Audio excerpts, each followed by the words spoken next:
అణుబాంబు బూచికి బెదరం, అణ్వస్త్ర బెదిరింపులు సహించం, ఉగ్రవాదులు వారికి ఆశ్రయం ఇచ్చే ప్రభుత్వాలు వేరువేరుగా చూడం, నదులు సింధురాన్ని తుడిచే సాహసం చేస్తే వాటి ప్రధాన కార్యాలయాలు తుడిచిపెట్టేశాం, సరిహద్దులు దాడికి సిద్ధమైతే పాక్ గుండెలపైనే దాడులు చేశాం, భద్రతా బలగాల తెగువ పరాక్రమం తిరుగులేనివి, ఉగ్రత స్థావరాలనే కాదు నైతిక స్థైర్యాన్ని బదాబదలు చేశాం, మన దాడులతో పాక్ ఊహకు కూడా అందనంత విధ్వంసం, అందుకే ప్రపంచ దేశాలని వేడుకొంది పరిగెత్తుకుంటూ వచ్చింది. మేడ్ ఇన్ ఇండియా రక్షణ వ్యవస్థల సత్తా ప్రపంచానికి తెలిసింది. ఉగ్రవాదం చర్చలు సహజీవనం సాగించలేవు, ఉగ్రవాదం వ్యాపారం ఒకే బాటలో పయనించలేవు, రక్తం నీళ్లు కలిసి ప్రవహించలేవు. జాతిని ఉద్దేశించి చేసిన ప్రసంగంలో నరేంద్ర మోడీ కీలక వ్యాఖ్యలు చేశారు. సో ఇందులో మెయిన్ పాయింట్స్ ఏంటంటే ఆపరేషన్ సింధూర్ అనేది కేవలం ఒక పేరు మాత్రమే కాదు, అది కోట్లాది మంది భారతీయుల భావోద్వేగాలకు ప్రతీక, న్యాయం జరగాలని చేసిన దృఢమైన సంకల్పం. దీనిని ఈ నెల 6-7 తేదీల్లో ప్రపంచం మొత్తం చూసింది. మన దాడి పాకిస్తాన్ దుర్బలత్వాన్ని బయటపెట్టింది. భారతదేశ అధునాతన గగనతల రక్షణ వ్యవస్థల ముందు దాని క్షిపణులు డ్రోన్లు కట్టెపొలలా తేలిపోయాయి. కేవలం 3 రోజుల్లోనే పాకిస్తాన్ ఊహకు అందనంత విధ్వంసం జరిగింది. భారత్ ప్రతిదాడులతో ఉద్రిక్తతలు చల్లారేందుకు పాక్ దారులు వెతుక్కుంది, తమకు ఊట కల్పించాలంటూ ప్రపంచ దేశాలను వేడుకుంది.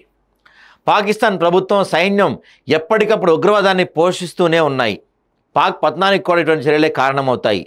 ఉగ్రవాదానికి ఇలాగే చేయూత ఇస్తే ఏదో ఒకరోజు పాకిస్తాన్నే మింగేస్తుంది. పాకిస్తాన్ బయటపడాలంటే ఉగ్రవాద మౌలిక సదుపాయాలను ధ్వంసం చేయాల్సిందే, శాంతికి ఇది తప్ప మరో మార్గం లేదు అని చెప్పారు ఆయన.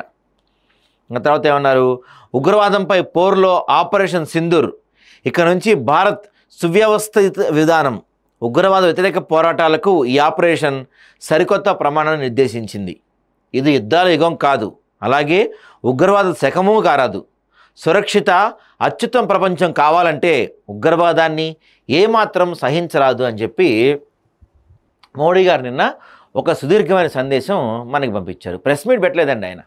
ప్రెస్ మీట్ పెడితే మన జర్నలిస్ట్ మిత్రులు క్వశ్చన్స్ అడుగుతారు కదా, ఎందుకు ఆపేశారు మీరు, ఏ కారణాలతో యుద్ధాన్ని ఆపేయాల్సి వచ్చింది, గెలిచే పొజిషన్లో ఉండి కూడా మనం ఎందుకు డ్రాప్ అయ్యాము, అసలు వాళ్ళు ఎంత దాడి చేశారు మనం ఎంత దాడి చేసాం ఏంటి, ఇవన్నీ కూడా అడిగే అవకాశం ఉంది. కాబట్టి యాజ్ యూజువల్గా మోడీ గారు ప్రెస్ మీట్ పెట్టలేదు, ఒక వీడియో రిలీజ్ చేసి వదిలేశారు. సో ఇంకేమన్నారో చూద్దాం. ఆయన అణుబెదిరింపులకు భారత్ బెదిరేది లేదని, అణ్వస్త్ర బ్లాక్మెయిలింగ్ను ఏమాత్రం సహించేది లేదని పాకిస్తాన్కు మోడీ తేల్చి చెప్పారు. అణ్వస్త్ర బూచీని చూపించి ఉగ్రవాద స్థావరాలు నిర్వహిస్తే ఖచ్చితమైన నిర్ణయాత్మక దాడులు తప్పవని హెచ్చరించారు. ఉగ్రవాదులకు ఉగ్రవాదాన్ని ప్రోత్సహించే వారికి మధ్య ఏమాత్రం తేడా లేదని, ఉగ్రవాద నాయకులను వారికి ఆశ్రయమిచ్చే ప్రభుత్వాలను భారత్ వేరువేరుగా చూడదని పునరుద్ఘాటించారు. భారత సైన్యం హతమార్చిన ఉగ్రవాదుల అంత్యక్రియలకు పాకిస్తాన్ సైన్యాధికారులు హాజరయ్యారని, దీన్ని ప్రపంచమంతా చూసిందని, ప్రభుత్వ ప్రేరేపిత ఉగ్రవాదంలో పాకిస్తాన్ పూర్తిగా కూరుకుపోయిందని అనడానికి ఇది మరో నిదర్శనమని చెప్పారు. మన కుమార్తెలు చెల్లెల నుదుటిపై సింధూరాన్ని తుడిచే సాహసాన్ని ఉగ్రవాదులు చేశారని, దానికి ప్రతిగా ఉగ్రవాద ప్రధాన కార్యాలయాన్ని తుడిచిపెట్టేశామని చెప్తున్నారు.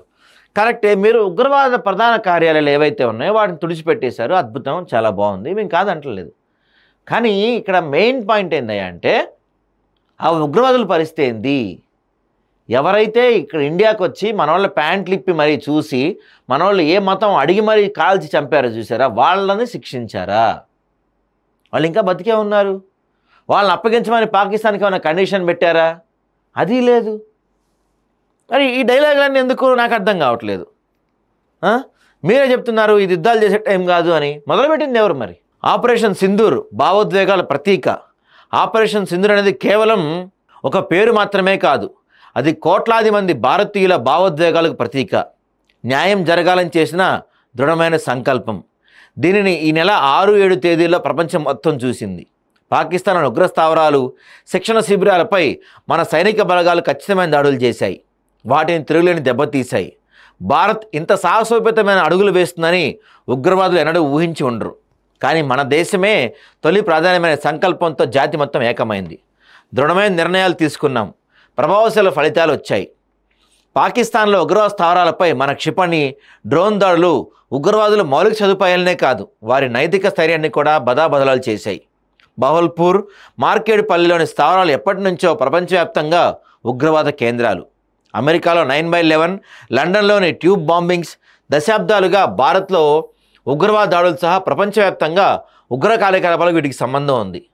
భారతీయ మహిళల పరువును తుడిచే ఉగ్రవాదులు సాహసిస్తే భారతదేశం ఉగ్రవాద ప్రధాన కార్యాలు తుడిచిపెట్టేసింది. ఈ ఆపరేషన్లో 100 మందికి పైగా కరుడుగట్టిన ఉగ్రవాదులు హతమయ్యారు. దశాబ్దాలుగా భారత్లో ఉగ్రవాదాడుల సూత్రధారులుగా వీరున్నారు. భారత్కు ఉగ్రముప్పుగా పరిగణించిన వారిని అంతే వేగంగా హతమార్చామని చెప్తున్నారు. ఇదిగో పాకిస్తానే పరిగెత్తుకుంటూ వచ్చింది మన దగ్గరికి. భారత్ బలగం ఖచ్చితంగా దాడులు చేయడంతో పాకిస్తాన్ తీవ్ర నిరాశ నిస్పృహలో కూరుకుపోయింది. ప్రపంచవ్యాప్తంగా ఉగ్రవాదంపై పోరుకు చేతులు కలపడానికి బదులుగా ప్రమాదకర ఆటకు తెరదిలేపింది. మన పాఠశాలలు, కాలేజీలు, గురుద్వారాలు, మందిరాలు, పౌర ఆవాసాలపై దాడులు చేసింది.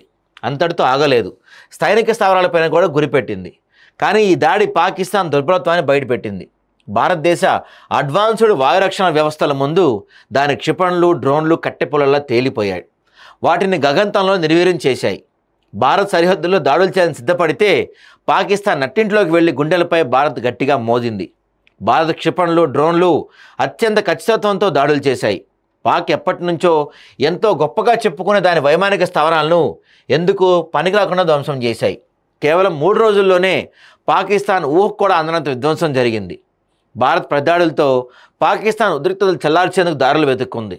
తమకు ఊరట కల్పించాలంటూ ప్రపంచ దేశాలను వేడుకుంది. మే 10న మధ్యాహ్నం పాక్ మిలిటరీ అధికారులు మన డీజీఎంఓ వద్దకు పరిగెత్తుకు వచ్చారు. ఉగ్రవాద కార్యకలాపాలన్నీ పూర్తిగా నిలిపివేస్తామని, భారత్పై సైనిక దాడిని కూడా ఆపేస్తామని స్పష్టమైన హామీ ఇచ్చారు.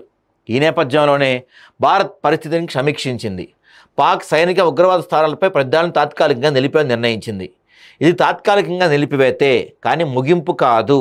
రాబోయే రోజుల్లో పాకిస్తాన్ ప్రతి అడుగును భారత్ నిరంతరం గమనిస్తూనే ఉంటుందని మోడీ గారు చెప్పారు.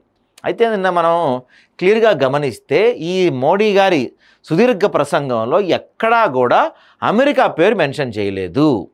అమెరికానే హెల్ప్ చేసింది, లేకపోతే అమెరికానే మధ్యవర్తిత్వం చేసింది, అమెరికా వల్లే ఇప్పుడు ఇదంతా ఆగిపోయిందని ఎక్కడా కూడా మోడీ గారు అమెరికా పేరు మెన్షన్ చేయలేదు. కానీ అక్కడ సీన్లో చూసుకుంటే ట్రంప్ ఏమో నేనే యుద్ధం ఆపా, నా వల్లే ఆగింది అని చెప్తున్నాడు. మరి దేవుడికి తెలియాలి ఏం జరిగిందో.